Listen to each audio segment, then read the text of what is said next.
É a quarta vez que você tá em cima de mim. Ai, ai. Peraí.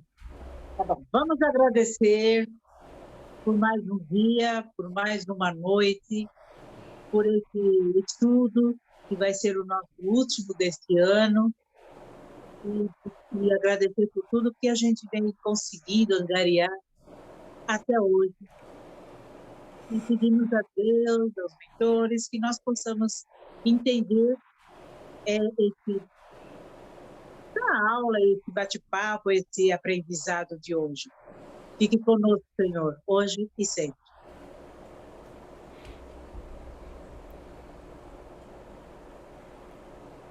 Boa noite a todos. Hoje, né?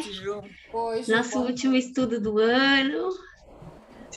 Muita, né? Felicidade aí por essa conclusão nos nossos estudos. Agradecer a todos, né? Por a gente estar juntos, aprendendo juntos. E deixar aqui o convite para sexta-feira, na nossa finalização com o Paulo. O Satiro já colocou lá no Espiritismo para Todos, né, amigo? Sim. O convite da live.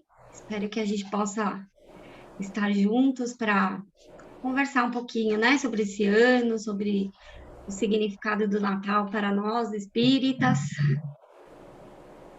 Que ano que vem a gente possa seguir, né, estudando juntos, aprendendo. E a gente parou na página 278, não é isso? As controvérsias do jornal. É isso? Ou eu estou confundindo? É isso, Não, né? controvérsias. Isso mesmo. É. Quem quer ler? Qual página, Ju? Aqui no meu é 278. Controvérsias, tá? Achou? Quem quer ler pra gente? Quer que eu leia um pouco, Ju? Por favor, Má. Tá bom. Então, vamos lá. Depois, se alguém quiser, tá? Dividir, senão eu toco, não tem problema nenhum. As controvérsias do jornal L'Avenir. Em 16 de abril de 1865, D'Ambel publicou uma carta do senhor H.G. Fix, em que este questionava as ideias propostas em número anterior, em que o articulista se propunha fazer uma união entre as ideias dogmáticas do catolicismo e a doutrina espírita. Para Fix, isso era impossível, pois as duas doutrinas adotavam conceitos opostos. De fato, como conciliar a nossa como conciliar a nossa bela doutrina de perfectibilidade com a crença na decadência original do homem, que é tanto um anacronismo quanto uma blasfêmia? Aqui ele está falando por quê, né? Porque conciliar a doutrina da perfectibilidade, ou seja, que Deus nos criou perfectíveis, né? Simples e ignorantes, perfectíveis, ou seja, que podemos alcançar a perfeição. E a igreja, né, tem exatamente o contrário. Qual é o dogma, né? Que Deus nos criou, e não só o catolicismo, como muitas religiões ancestrais, que Deus nos criou perfeitos, né? E que quando erramos, então, aí sim, né, a encarnação é um castigo, né? Onde nós vamos pagar os pecados, aquilo tudo que a gente já sabe. Como podemos conciliar nossa doutrina do livre-arbítrio de responsabilidade pessoal com a doutrina da graça, que tende a fazer do homem o instrumento passivo de um tipo de viés divino, ou seja, o favor erguido como um artigo de fé? Explicando esses dogmas de forma racional, como o Livro dos Espíritos faz, serei respondido: não quero fazer isso. Mas então, se a história de Adão, Eva e a serpente é apenas uma alegoria, o que acontece com o dogma da redenção? Nota de rodapé 62. O dogma da redenção afirma que a morte e o sofrimento de Jesus serão a causa da salvação de toda a humanidade. conquistando a absolvição de todos os pecados daqueles que se abrigarem na igreja arrependidos. Por isso que o lema da igreja é: fora da igreja não há salvação, né? E Kardec vem e diz: fora da caridade não há salvação. E aqui também, por ser o catolicismo é uma religião salvacionista, né? Quer dizer, Jesus não morreu para nos salvar dos pecados, né? Jesus morreu por ser fiéis aos seus princípios e defendê-los até o fim, né? Assim como Sócrates, assim como Giordano Bruno e tantos, Joana d'Arc, né? Que acreditando nos seus princípios, nos seus valores, lutaram até o fim, ainda que isso custasse a morte. Então, fim da nota de rodapé. Se o dogma da redenção é verdade, a aventura de Adão e Eva também deve, pois esses dois fatos estão essencialmente ligados um ao outro. A negação do primeiro inevitavelmente implica a negação do segundo, e Jesus não é mais o grande reparador, mas um espírito superior em missão, como Moisés, Mohamed ou Maomé, L'Avenir, número 45, página 2, 11 de maio de 1865. Então, o Sr. Fix analisa as profundas diferenças entre as duas hipóteses, pois a Igreja adota uma metafísica dogmática, ou seja, tudo o que é sobrenatural, que não tem explicação, vira dogma. O que é dogma? Você acredita porque é mistério e acabou. Você não pode questionar, não tem explicação, é um dogma, né? A gente quem veio da religião católica, é assim, quando você queria perguntar, não, isso é um mistério, são os mistérios da fé. E a gente ficava sem explicação nenhuma.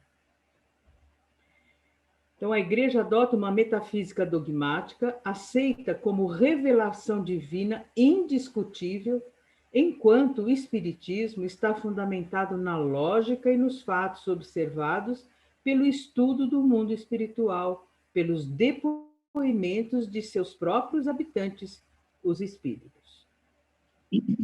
Na minha opinião, a síntese entre esses dois termos está completa. Quem diz catolicismo diz a fé cega, quem diz espiritismo compreende que se trata da aplicação do livre exame.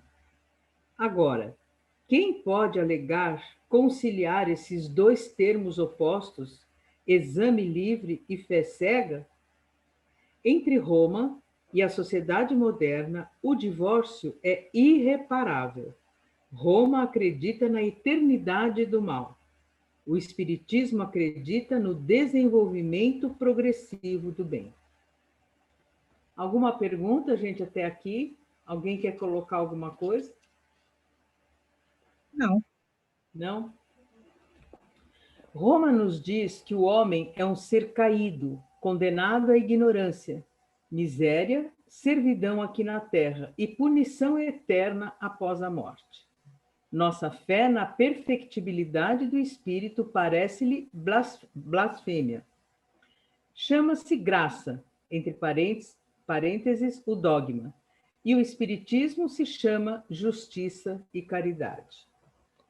Por fim, encerra sua carta conclamando os espíritas para que fiquem atentos aos princípios da doutrina, para que o movimento não descambe para uma seita dogmática, o que seria oposto aos seus propósitos, escreve Fix. Sejamos lógicos e, acima de tudo, firmes em nossas convicções. Portanto, não tenhamos medo de proclamá-los em voz alta. Nossa consciência e nossa razão são as garantidoras de nossos princípios e ações. Então, aqui um comentário para vocês, né? É fundamental, Kardec sempre pediu que nós usássemos o nosso raciocínio analítico, né? O nosso raciocínio crítico, que para isso nós estudássemos, porque tem muitas pessoas até que dogmatizam Kardec, né? Então, por exemplo, a Gênese, na parte científica, nós precisamos nos lembrar que Kardec utilizou os conhecimentos das ciências da época dele. Então, por exemplo, em relação aos movimentos da Terra, né, aos períodos da Terra, não é mais primário, secundário, terciário. Hoje, a geologia ela tem outras divisões, isso foi reformulado, né? Assim como a teoria da cosmologia também. Então, nós precisamos entender que a parte mais científica, que envolve a física, a química, a biologia, Kardec utilizou os conhecimentos das ciências da época, e isso evoluiu, né? Então, nós precisamos ter sempre esse crivo, né, de análise, de critério, para a gente entender o que está sendo falado à sua época. No número seguinte, veio, em resposta ao Sr. Fix, o mais atuante articulista de Dumbbell, o escritor André Pesani, que defendia uma moral oposta à de Kardec, ou seja, a heteronomia, hipótese de que a vida no mundo é um castigo divino. O pecado e a reencarnação apresenta a pena pelos erros das vidas passadas ou karma. Afirma Pesani. O Espiritismo, primeiro, não nega o pecado original. Ele explica isso racionalmente e o confirma como falhas anteriores cometidas por cada homem terrestre e que lhe renderam sua estadia aqui embaixo. Os vícios ou falhas que trazem o indivíduo para o nosso pobre mundo, casa de correção do nosso sistema solar, enquanto Marte é uma casa de detenção. L'Avenir, número 47, página 3, 25 de maio de 1861. Sim. As controvérsias, é interessante, né, gente? Como criou tanto ranço essa história do karma na doutrina espírita, que às vezes nós vemos pessoas que estão estudando nos grupos, né, em toda essa ressignificação, e outro dia uma pessoa fez uma pergunta, né, num outro grupo, perguntando se, né, para variar a história da Covid e tudo, era um resgate coletivo, tudo aquilo que a gente já sabe que anda correndo por aí, ou se eram padrões kármicos de desencarne.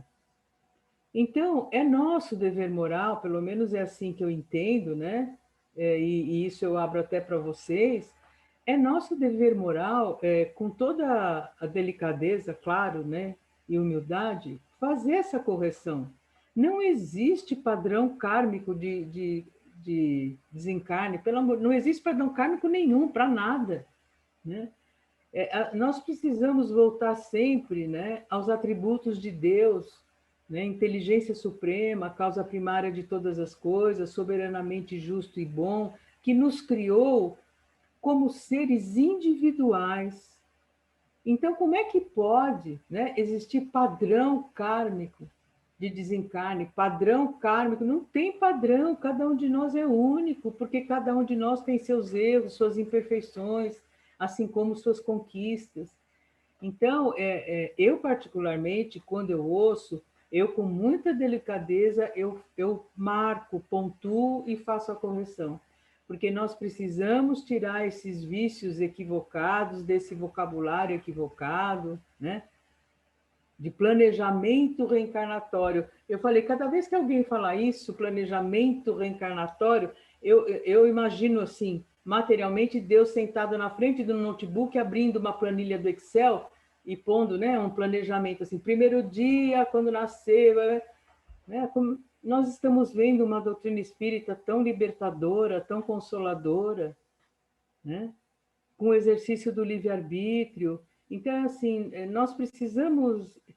Eu me sinto, assim, no dever moral da fidelidade a Kardec, e é aí que entra, sabe, a fidelidade à unidade de princípios, né? Pelo menos eu vejo assim. É preciso definir os conceitos como eles são de fato, como os espíritos definiram, como Kardec escreveu, né? Porque senão vai ficar essa eterna salada russa, né? Mistura termos que que aprendemos equivocadamente com toda essa beleza que vem sendo trazida para nós dessa doutrina espírita tão consoladora, tão libertadora. Enfim, pelo menos é assim que eu vejo, né?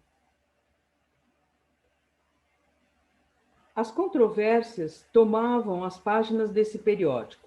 Segundo os espíritos que secundavam Kardec, ambos, Dumbel e Pesani, estavam em busca de saciar os desejos de supremacia e soberba, imperfeições de suas almas. Mas os espíritas em geral, como o Sr. Fix, estavam desgostosos dessas discussões vazias e preferiam esperar o progresso das ideias elaboradas em torno da sociedade parisiense. O jornal perdia assinantes e o prestígio inicial se esvaía. Os ataques às ideias espíritas causavam repulsa. Dumbel, por sua vez, publicou mensagens precipitadas antes de serem tratadas na sociedade, da qual era vice-presidente, inclusive uma de Erasto, tratando, abre aspas, da queda e da condenação dos anjos rebeldes. L'Avenir, ano 3, número 89, página 1, 15 de março de 1866, que fazia parte de sua obra Le Livre d'Eraste, que passou a publicar, dividido em partes, nos números de seu jornal. No dia 10 de agosto de 1865, na Sociedade Parisiense de Estudos Espíritas, em sua reunião privada, Allan Kardec perguntou ao sonâmbulo Morin, ou Morin, não sei, sobre esse assunto do jornal e das controvérsias de Dumbel e Pesani. Esse fracasso, para o Sr. Dumbel, deve ser uma grande decepção e para seus interesses se o jornal falhar. Ele cai do pedestal em que foi criado, seu desejo de fazer escola está arruinado. Ele não vai à escola. Era isso que procurava em conjunto com Pesani de Lyon. Eles fizeram uma causa comum juntos. Este famoso artigo, objeto de tantas críticas, concordou com Pesani? Manuscrito Sedor Kempf, número 1865, 1008. E a resposta foi: já existe desacordo entre eles.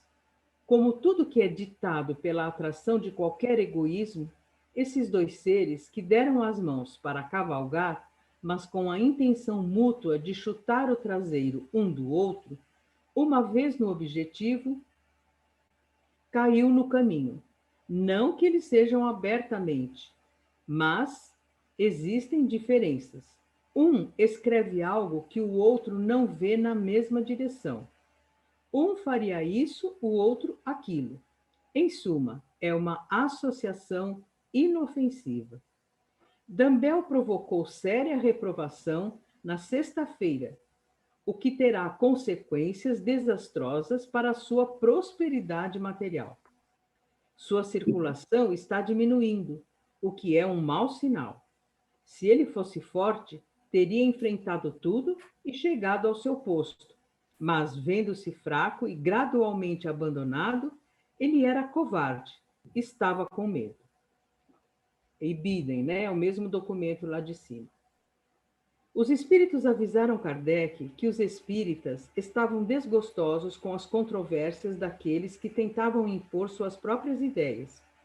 E por isso passaram a se afastar quando perceberam que o objetivo era criar divisão, além de desviar o espiritismo para se tornar uma seita religiosa e dogmática, ou seja, desfigurá-lo completamente. Kardec então perguntou. No entanto, em uma das últimas edições de seu jornal, Dumbel disse que recebeu muitas adesões de todos os lados e que era obrigado a aumentar seu programa. É verdade que essa abordagem foi mal vista? Mesmo documento lá de cima.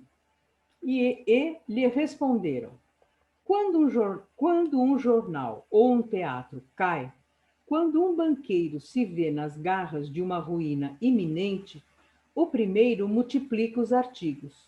Os assinantes entram na multidão. A sala está lotada. O banqueiro dá uma festa.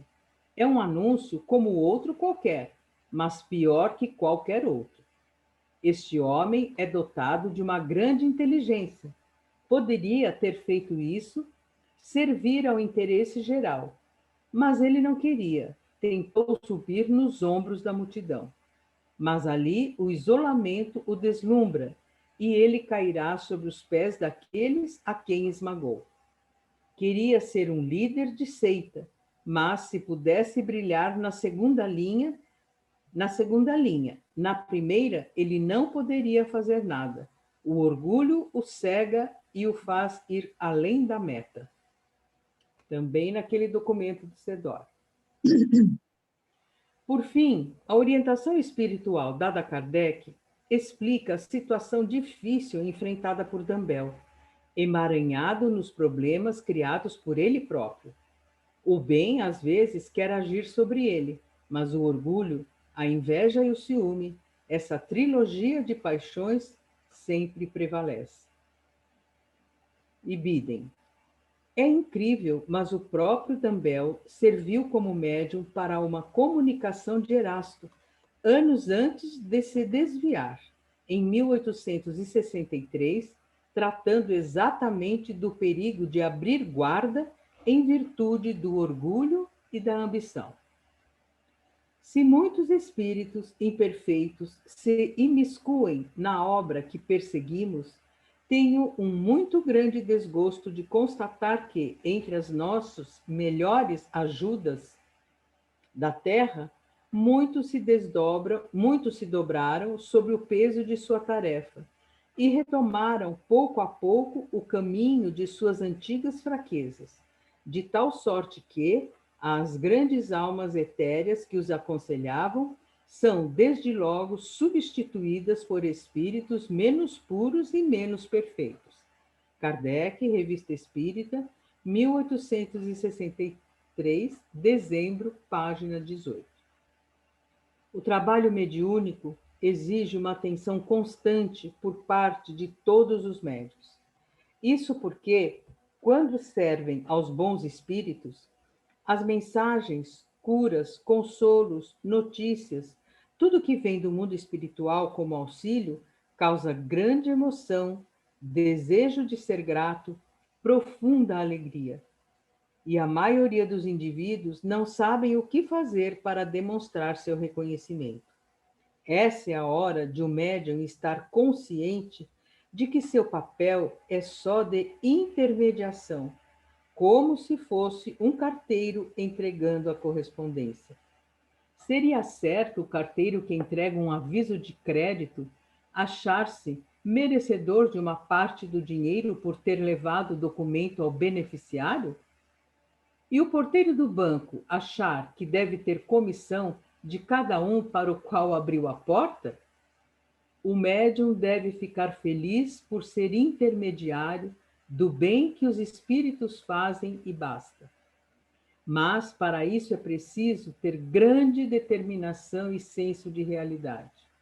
Caso deixe o orgulho subir a cabeça, acabará por servir ao conflito e ao engano. Eu entendo que aqui a gente pode dar uma paradinha para vocês comentarem, porque esse parágrafo, né, que ele fala da mediunidade, né, é muito importante, porque ainda hoje, né, nós vemos aí no meio espírita médiuns que cobram consultas, né, e outras cositas mais, né? Então, eu acho que esse parágrafo merece de nós assim alguns comentários. Alguém gostaria de falar?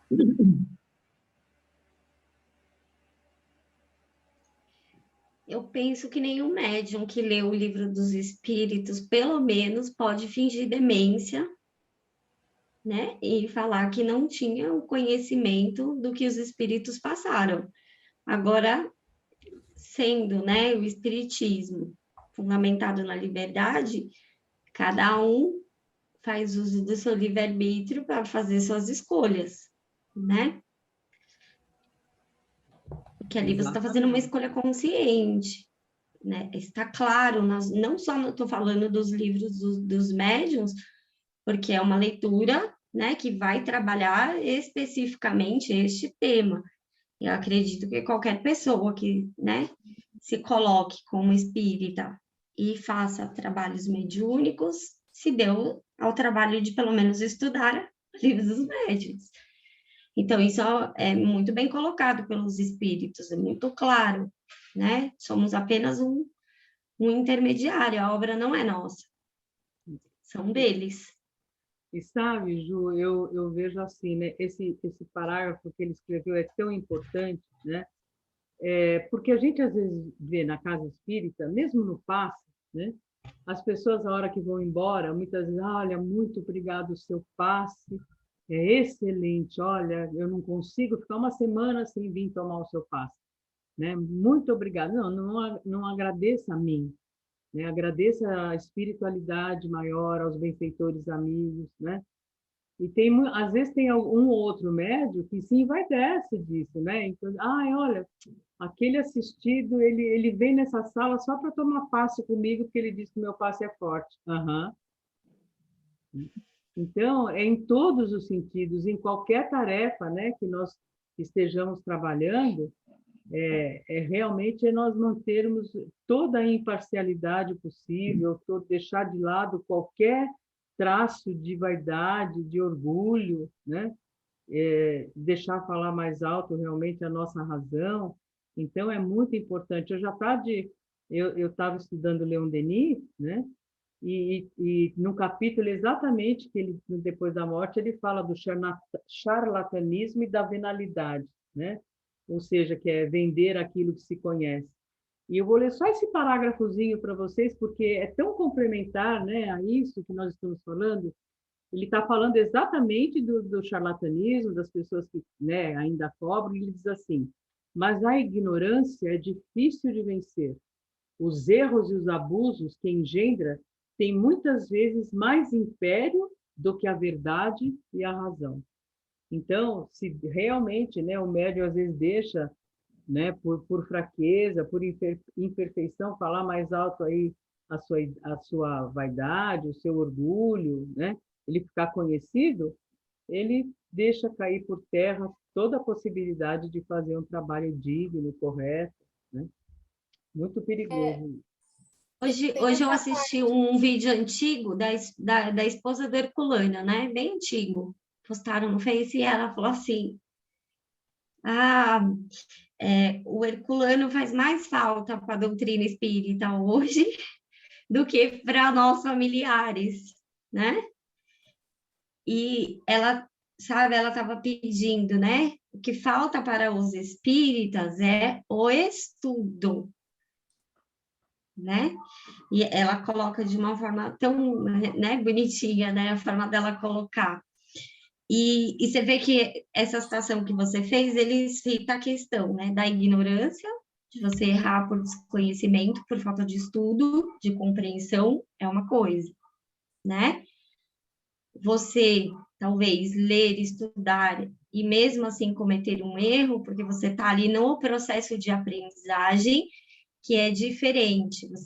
Ele está falando da intenção. A intenção desta pessoa, né, não foi fundamentada em prejudicar, ou em agir de uma má fé, diferente daquele que age no egoísmo, no orgulho. Você percebe que ele pontua e depois ele finaliza com a citação da razão, né? Quando você usa a sua razão, porque é o fundamento da base espírita, a razão como uma faculdade da alma.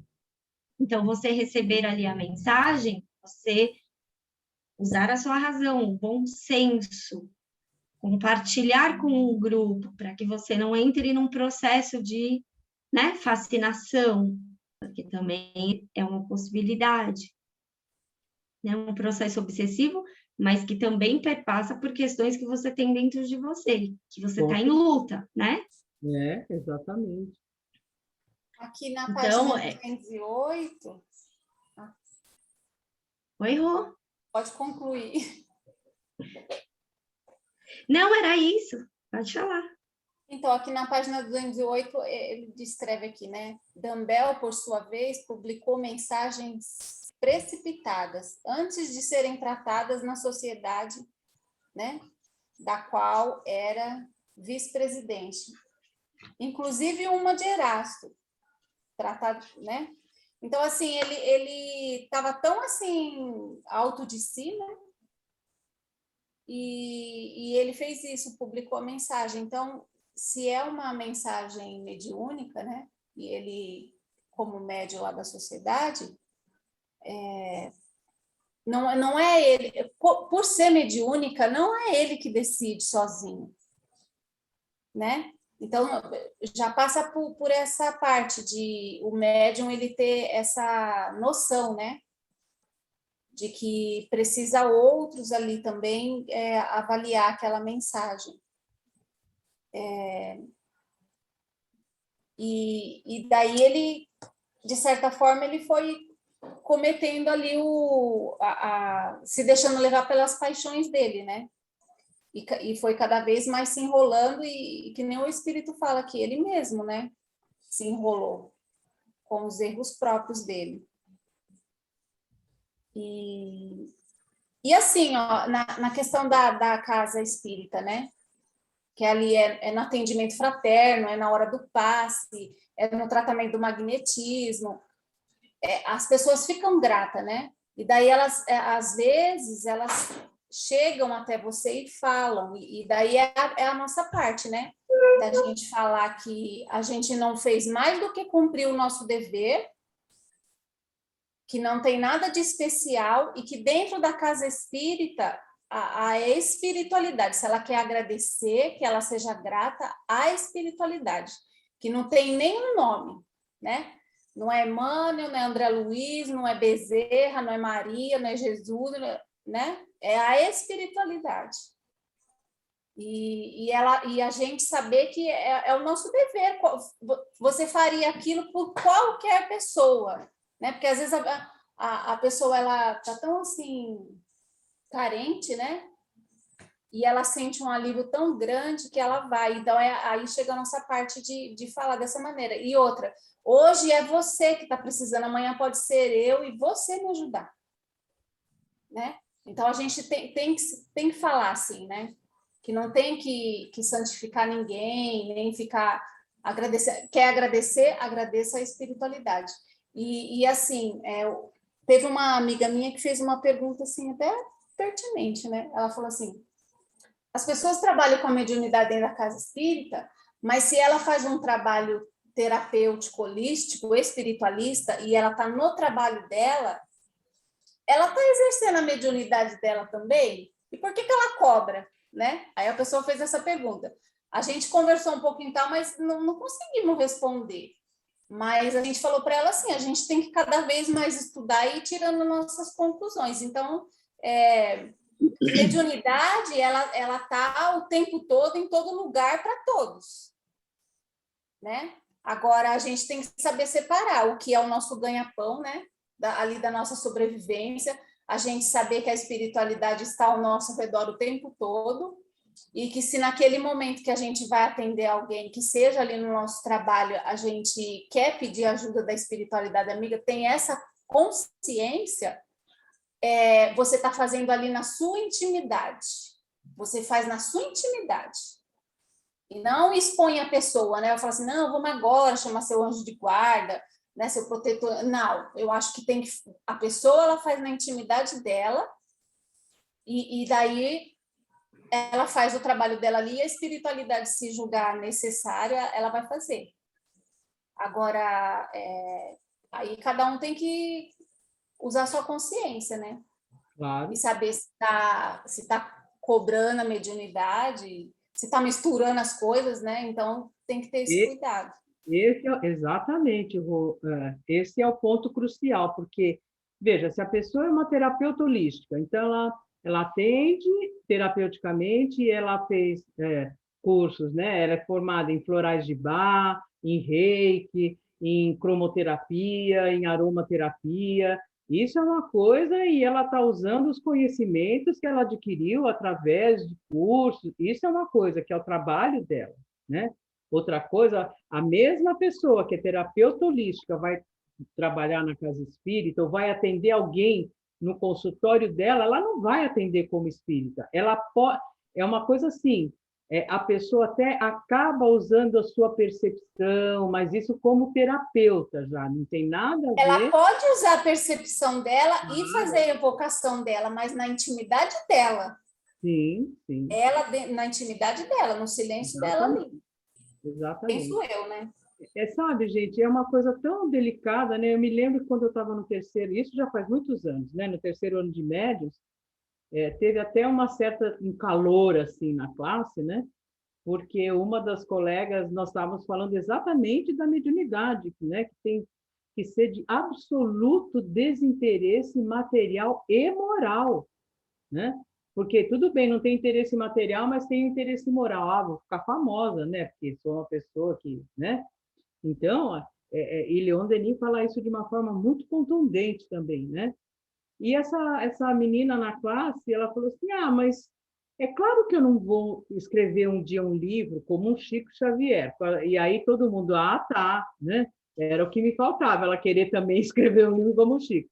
Mas eu acho justo se amanhã ou depois, né, eu tiver o dom da psicografia e psicografar, eu tirar uma parte da venda dos livros, né, para mim. E aí a classe inteira caiu matando em cima dela, né, modo de dizer que a professora lá, né, a dirigente, teve até que intervir, calma, gente, calma, né, até que ela entendesse que não faz parte, né, a mediunidade, ela é um ato de fé, né, trabalhar em prol do próximo é um ato de amor, né?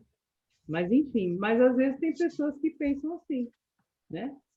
E tem pessoas que usam a mediunidade como anúncio chamativo. Sim, sim, sim. E cobra mesmo. E cobra mesmo, né? Independente de se conhece o espiritismo ou não conhece. A pessoa põe isso como chamativo. Exatamente. E aí a gente, estudando o livro dos médios, estudando o espiritismo, a gente vai vendo que isso é uma faculdade da alma, que não tem por que ser cobrado, né? Você cobrar da pessoa. Mais alguém, gente? Então tá. Esse conflito é inevitável, porque o homem está maculado de muito orgulho e de egoísmo, para aceitar sem oposição uma verdade nova qualquer. Digo mesmo que esse conflito é necessário, porque é o choque de ideias que estraga as ideias falsas e faz ressaltar a força daquelas que resistem. No meio dessa avalanche de mediocridade, de impossibilidades e de utopias irrealizáveis, a verdade esplêndida desabrochará em sua grandeza e sua majestade. Também naquele documento lá do CEDOC. Eu queria só lembrar você vai ler outro texto, né? Mas eu queria só lembrar uma coisa, que quando Kardec fala que o espiritismo é o campeão absoluto da liberdade de consciência, né? Então, esse Dandel aqui, que era o vice-presidente da sociedade lá espírita, Kardec deixou para livre consciência dele. Kardec não ficou, né, chamando a atenção dele, falando com ele. E outro, o que Kardec falava ali na sociedade e descrevia ali nos artigos da Revista Espírita era para todos. Então, se ele quisesse pegar aquilo que o Kardec estava falando e usar para ele tinha pego. Mas ele não quis. Ele usou a liberdade de consciência dele. Então, de preservar isso, né? Porque, às vezes, a gente... hoje eu entendo isso, né? Que meus filhos, eles são adultos e que eu devo respeitar a liberdade de consciência deles. Quando eles eram menores, eu intervia muito. Mas agora eu devo respeitar. E não é porque eu devo respeitar que eu vou ficar em silêncio. Eu vou falar algo. Né? São meus filhos. Mas hoje eu consigo respeitar bem mais do que antes eu respeitava. É porque mãe acha que é onipotente, né? A gente acha que pode tudo. A gente quer estar um passo à frente, a gente acredita que está um passo à frente. Então a gente fala assim, não vai ali que você vai tropeçar, mas o tropeço é importante, né? Verdade. Em setembro de 1865, o lançamento do Céu e o Inferno. Se alguém quiser ler, gente, é só falar, tá? Senão eu vou continuando. Alguém quer continuar?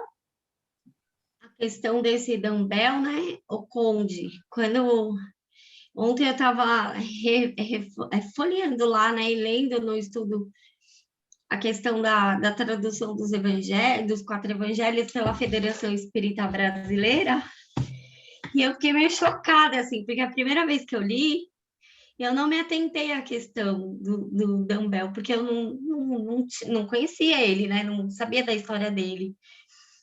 E aí eles começam falando, né, sobre o André Pesani. Gente, é um livro da Federação Espírita Brasileira, né, que traduziu a obra de Rustang.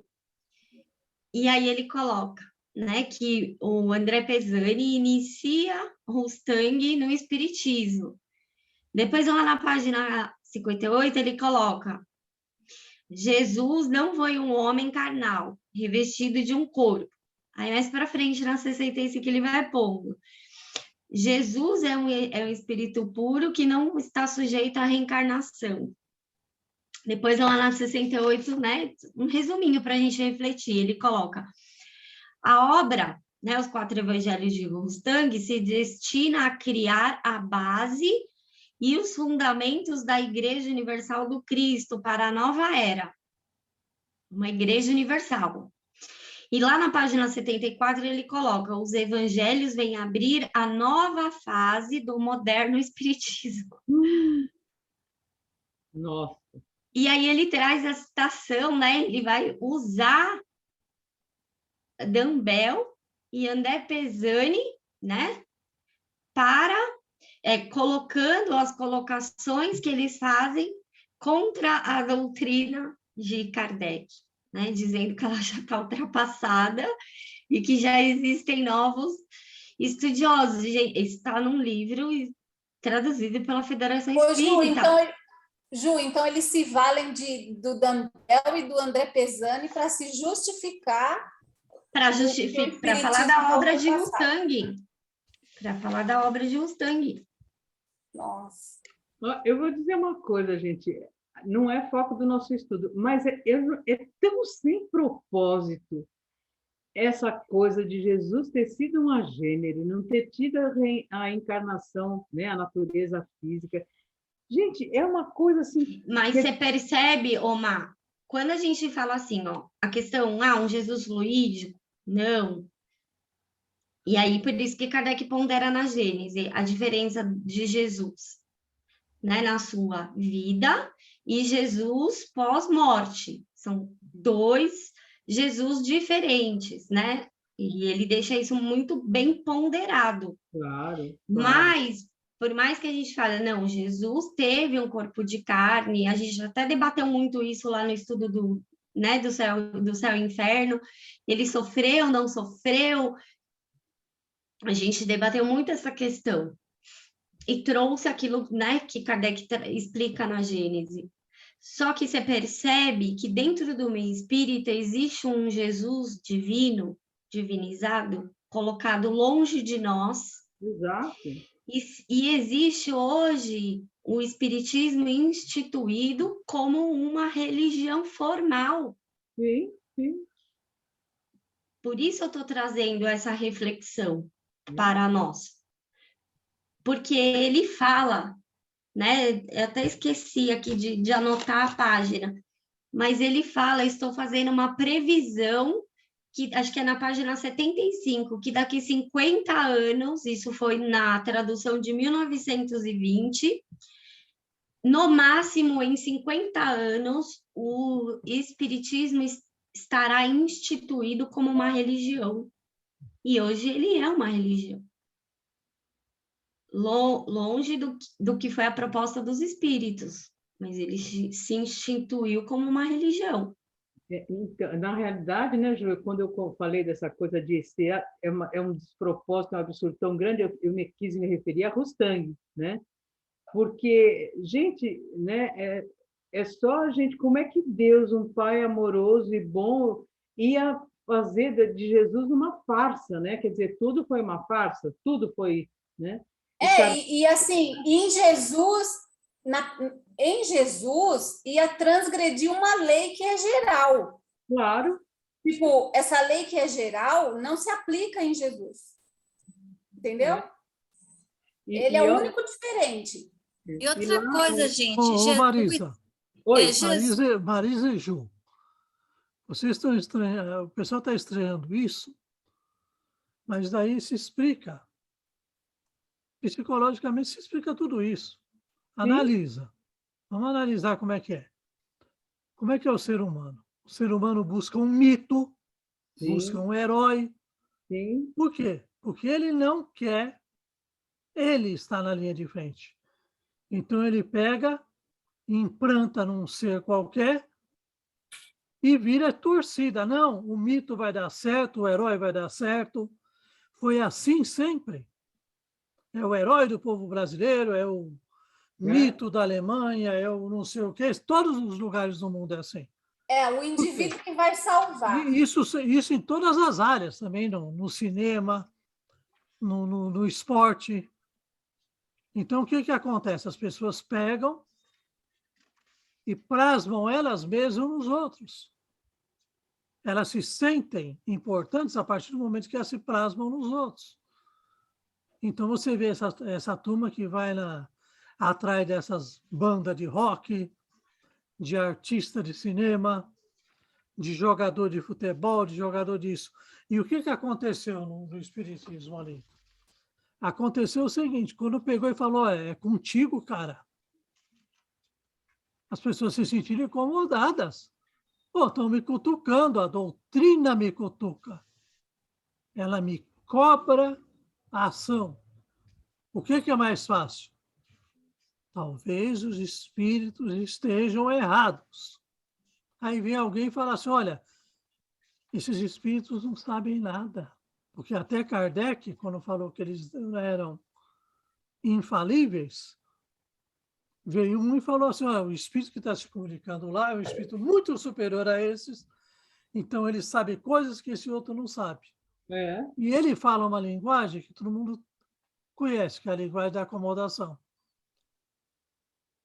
Olha, o seu grupo foi escolhido para ser e criar a religião do século que vem, do próximo milênio. Você é um dos primeiros apóstolos. Religião do futuro. Chama. Nota, o Pesani falou que, olha, você projetou no outro, sim, e talvez tenha visto que aquele outro tinha condições financeiras, vai saber o quê.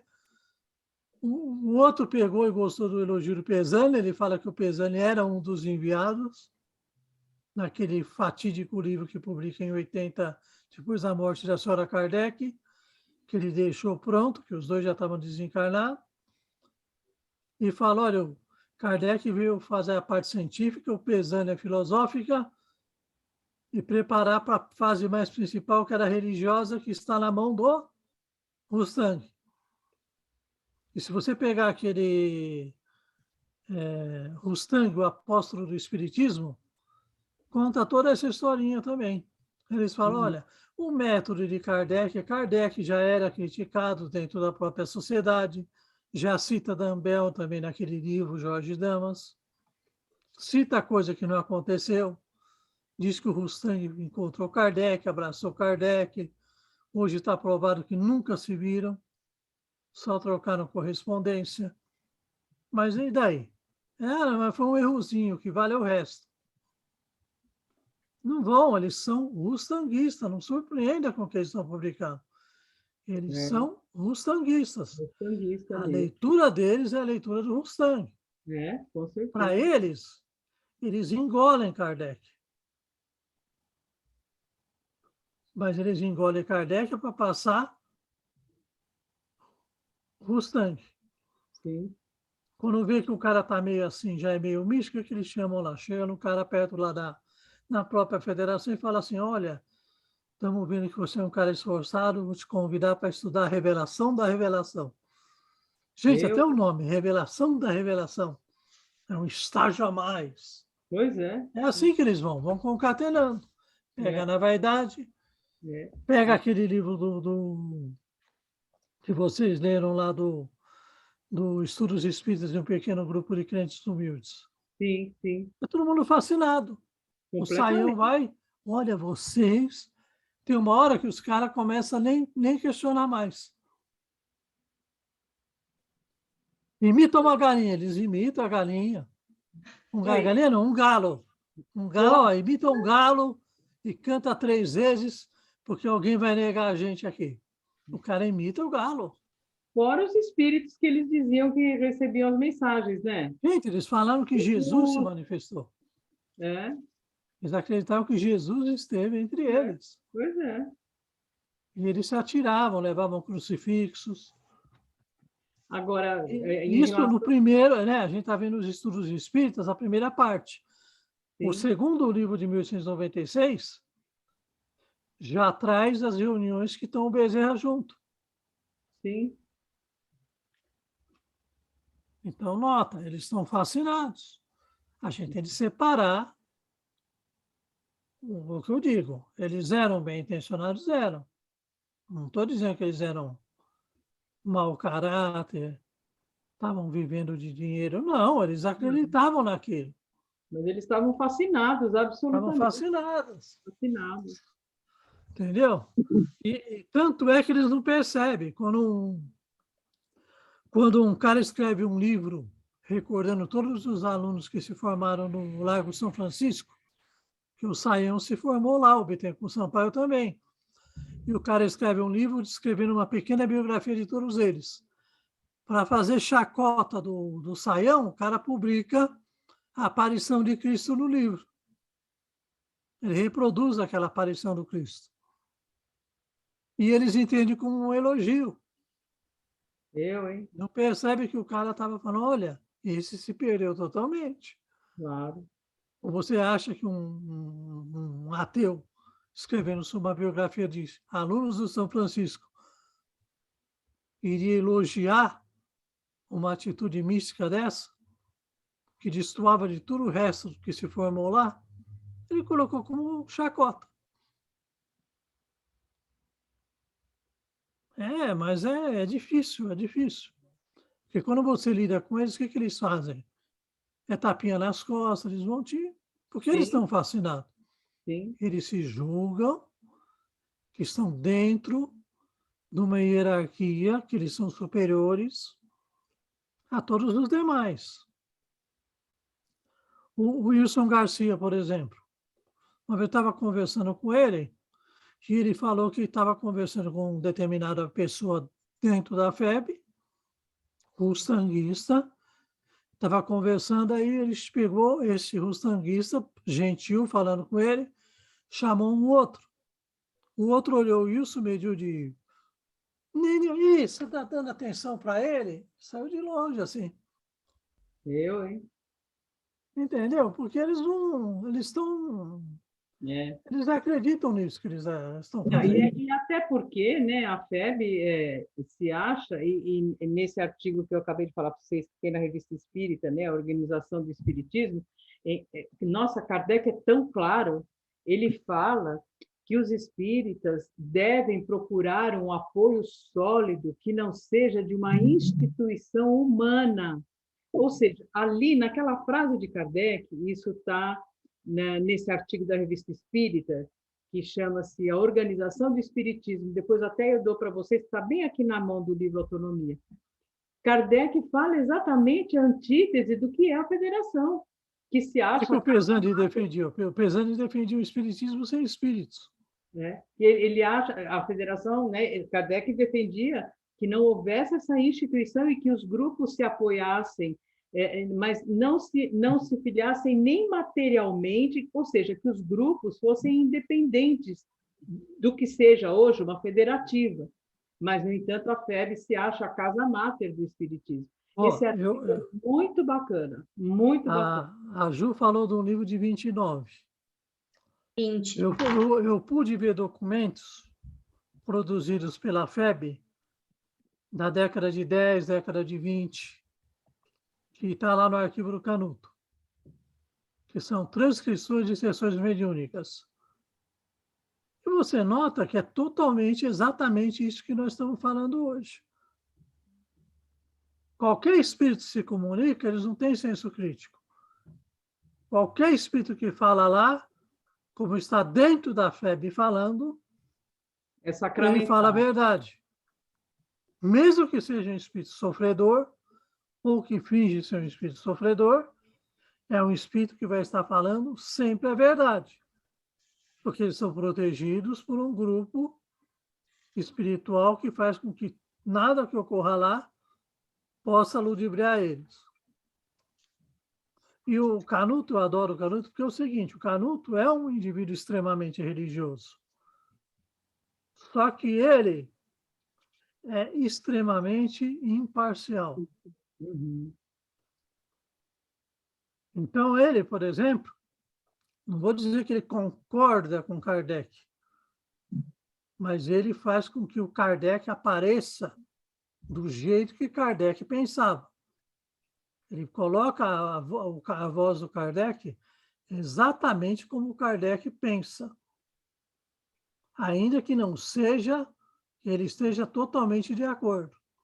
Sim, Nisso que engrandece Canuto de Abreu. claro. Porque qual que era...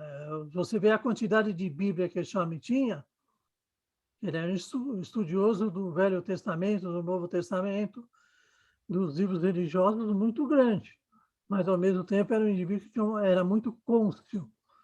O que tal falou é o que vai ser falado, ele é um advogado imparcial. Não, o que o meu cliente Kardec está falando é isso? É isso que vou passar. Eu quero entender o que o meu cliente fala e o jeito que ele pensa. É o que o Canuto faz. E percebe que tem alguma coisa ali, moralmente, eticamente, que ele tinha de respeitar e dar voz. Por isso que ele guardou e defendeu com afinco contra os demais. E o arquivo acabaram não caindo na mão dele. Da FEB, quero dizer, né? Na mão da FEB. Sim. E podia ter caído, só não caiu na mão da FEB por quê? Porque eles estavam tão confiantes que aquilo lá ia cair de mão beijada que economizaram dinheiro e antes da hora. Se tivesse esperado um pouquinho, tinha caído na mão deles. Incrível, e essa história é incrível. Aí ia sumir tudo, esquece. Com certeza, Ia sumir tudo. Ia sumir tudo mesmo. Não, Puxando é só você aqui ver. Tudo que o Torteroli produziu, onde está? Sumiram com ele da história do Espiritismo. Porque ele falava contrário a eles. Então, eles fingem que não existe. Você vai encontrar o Torteroli em publicações laicas.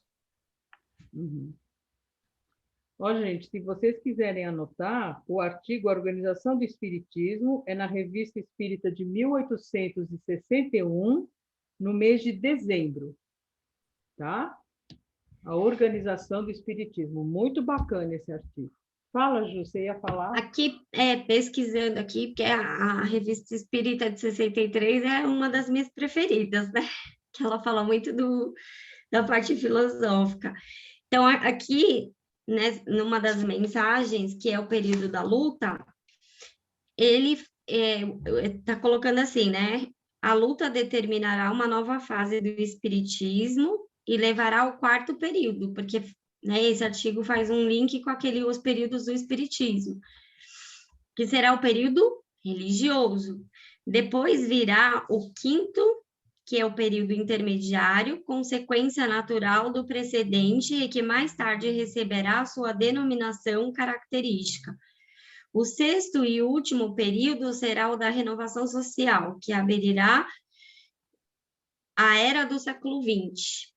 E aí, lá no final, ele coloca assim, ó, é notável que as comunicações dos espíritos tenham tido em cada período um caráter especial. No primeiro eram frívolas e levianas, que é o período da curiosidade, lembra? Uhum. Aí ele coloca. No segundo eram graves e instrutivas, A partir do terceiro, elas pressentiram a luta e suas várias peripécias. A maior parte das que se obtém hoje nos diversos centros tem por objeto premunir os adeptos contra as manobras de seus adversários, né? Então, e aí ele fala, né, a situação se acha completamente resumida nas duas comunicações seguintes, cuja veracidade muitos espíritas já conheceram. E aí vem, né, aquela mensagem da guerra surda, do Erasto, os conflitos, e a mensagem do dever. Legal. Mais um artigo. E se vocês Bota aí. quiserem, tem mais um. Oi? Embora obras póstumas, né, tem toda aquela análise que nem todos os artigos seriam de Kardec, mas outro dia o Paulo falou que, sim, uma parte considerável, né, foi escrita por ele.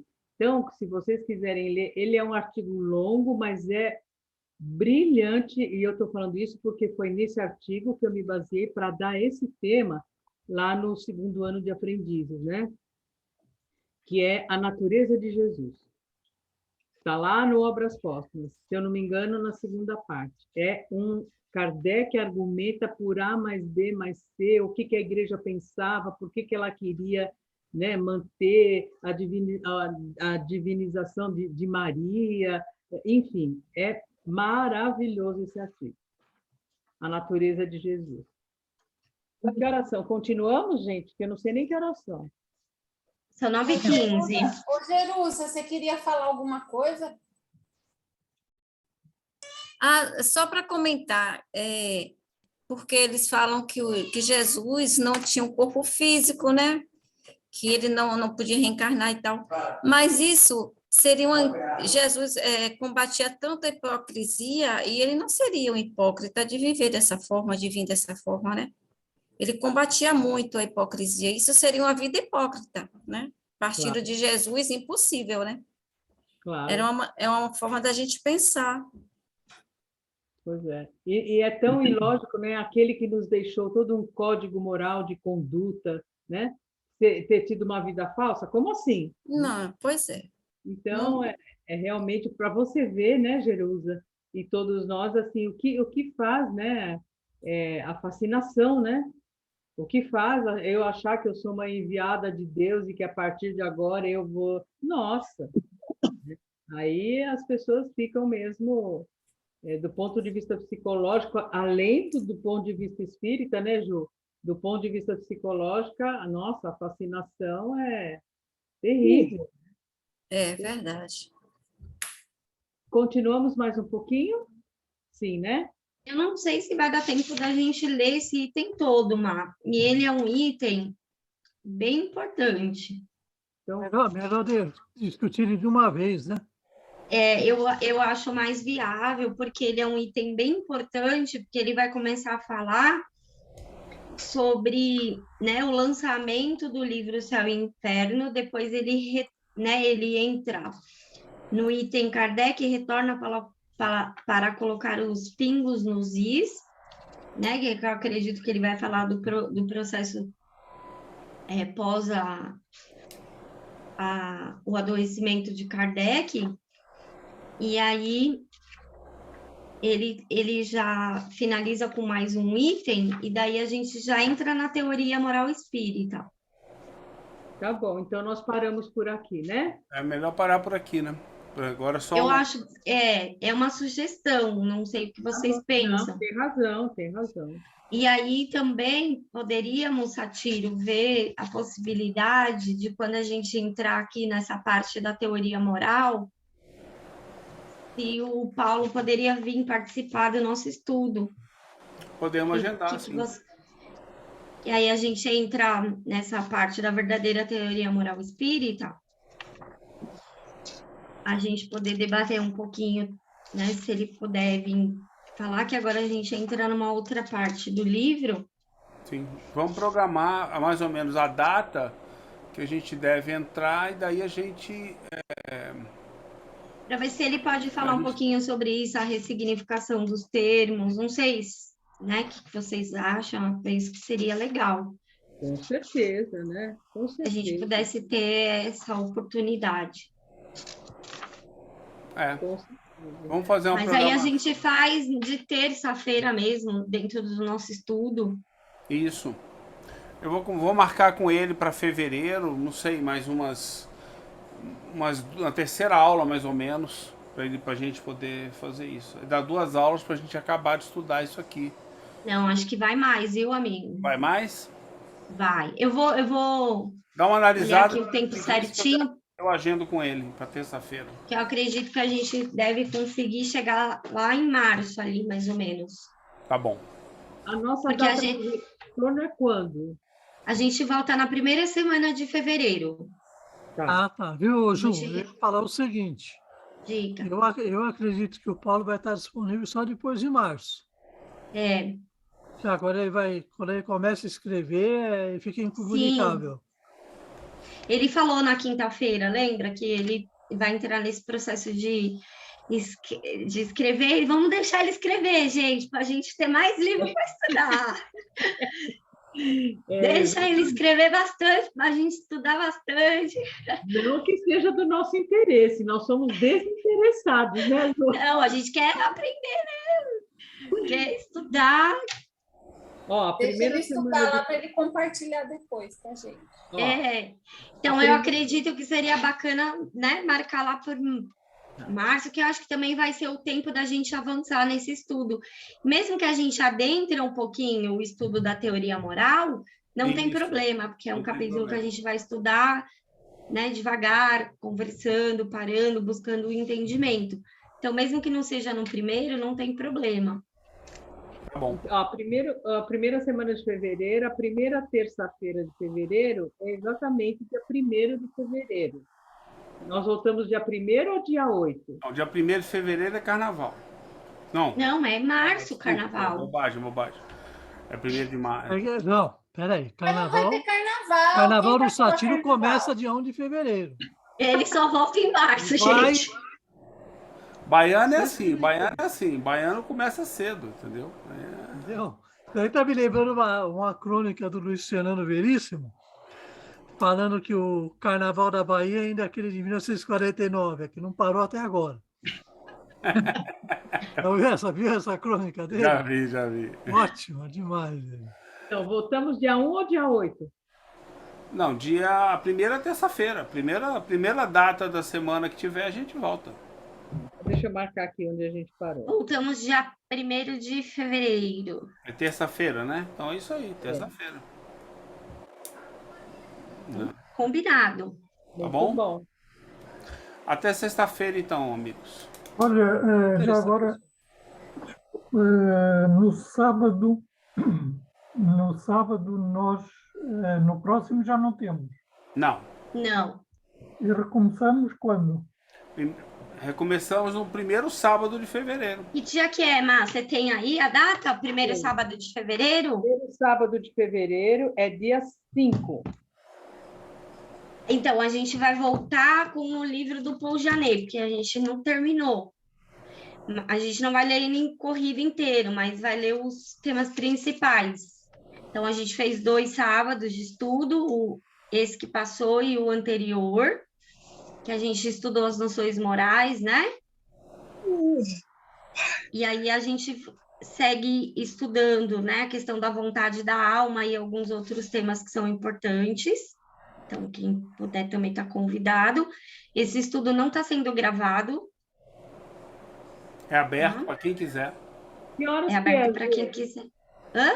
Que horas que é? É no horário da Gênese, das 16 às 18, Má. Ah, acho que dá para eu fazer depois da autonomia. Então, Acho que eu vou... Dá para fazer. Bom, Como é que o Satiro vai fazer? Hein, Ju? A gente começa dia 5 de fevereiro, só volta dia 5 de março, que vai estar pulando o carnaval. Não, Não está sendo gravado. mas eu vejo pelo celular.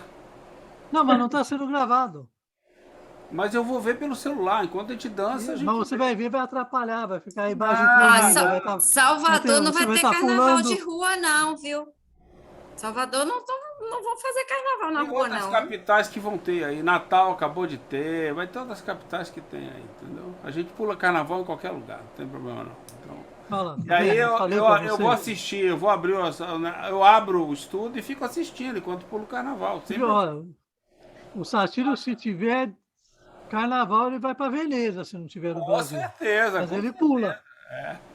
O máximo que ele vai sambar carnaval é na mão da mulher dele, viu? O máximo. Vamos Mas encerrar ali então? é mestre sala e Ah, é. porta-bandeira. Gente, ó, eu queria agradecer de novo, né, Encerra aí, Ju.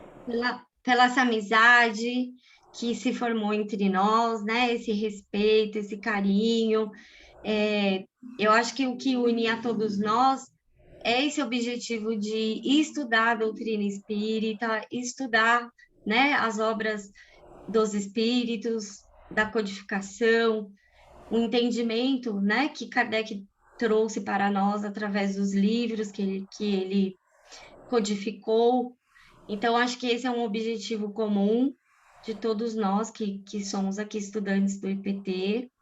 Eu espero que esse objetivo cada vez mais se fortaleça, né, nos nossos pensamentos, nos nossos sentimentos e no emprego da nossa vontade, em estar aqui estudando, porque eu sei que nem sempre é fácil, né? Que nós temos nossos deveres, nossos trabalhos, nossa família, e eu sei que às vezes requer um esforço, né?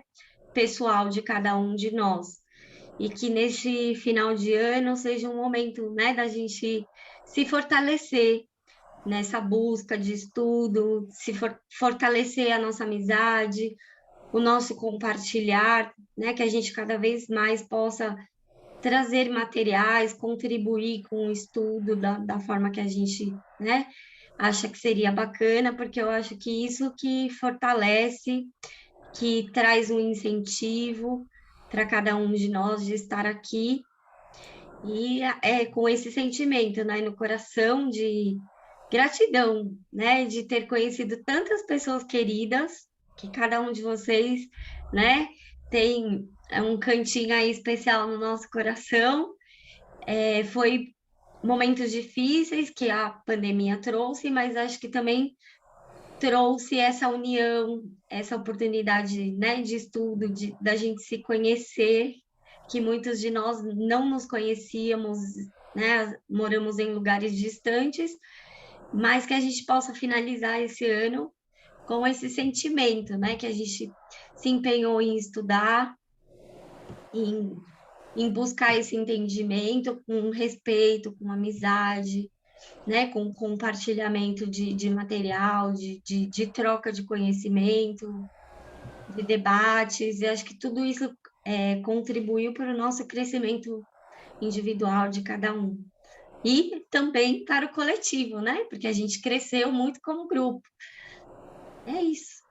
Obrigado, Ju. Assim seja. Eu faço as minhas as palavras, né, da Ju.